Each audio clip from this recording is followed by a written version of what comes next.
sedang membuat video sebuah podcast dari mata kuliah Keterampilan Berbahasa dan Kesusastraan Indonesia di MISD. Selamat menyaksikan. Halo teman-teman, kembali lagi di podcast kita pada hari ini. Di podcast kali ini kita mau ngobrol santai nih tentang pentingnya sikap tolong-menolong di lingkungan sehari-hari. Karena menurut kami sikap saling membantu itu penting banget, apalagi di lingkungan sekolah dan pertemanan. Oke, menurut kalian kenapa sih tolong-menolong itu penting banget?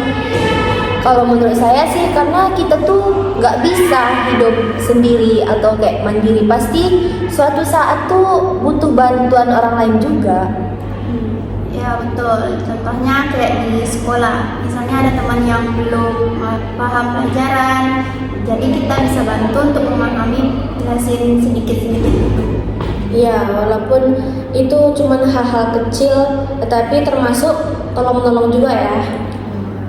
Selain itu, kalau kita saling membantu, hubungan sama teman juga jadi lebih dekat dan nyaman.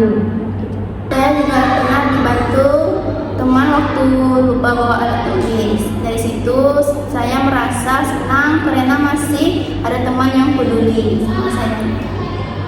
Kalau saya biasanya bantu teman itu pas kerja kelompok, karena kan kalau kita kerja kelompok itu pekerjaan akan jadi lebih ringan dan cepat selesai. Setuju banget tuh. Tapi pas nolong orang juga kita tuh harus ikhlas, jangan kayak ngarep balasan gitu. Ya, karena tujuan menolong itu supaya sama-sama terbantu dan hubungan kita jadi lebih baik. Ya, sikap tolong-menolong juga ngajarin kita buat lebih peduli sama semua orang dan sekitar kita. Jika kalau ada teman yang kayak lagi kesulitan atau dia kayak kesusahan gitu kan, kita tuh nggak boleh kayak cuek gitu. Kita tuh harus saling tolong-menolong gitu. Minimal bantu semampunya saja. Nah teman-teman, jadi kita bisa belajar kalau sikap tolong-menolong itu penting banget dalam kehidupan sehari-hari.